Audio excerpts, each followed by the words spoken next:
Demak, uni vaqti, dozasi, soati o'zgarishi va ba'zi dorisi olib tashlanishi kerak bo'ladi. Shuning uchun osteopatga qatnaganinglardan keyin osteopatda bitta kursi 15 kun davom etadi, bilasizlar. 8 marta bo'ladi o'sha polniy kursi.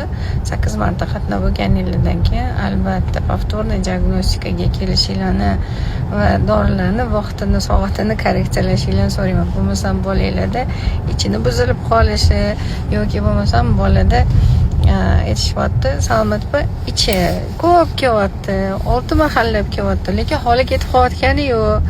Bolam vроде yaxshi, faqat ichlari o'zgardi, nimaga unaqa bo'lyapti yoki ishtahasi ochilib ketdi, bolam ovqat to'ydirib bo'lmayapti deb kulishadi, lekin o'zini yaxshi his qilyapti deb. O'shanga qilinadigan ish повторный diagnostikaga yozilib kelish esinglardan chiqmasin, обязательно. Buni sizlarga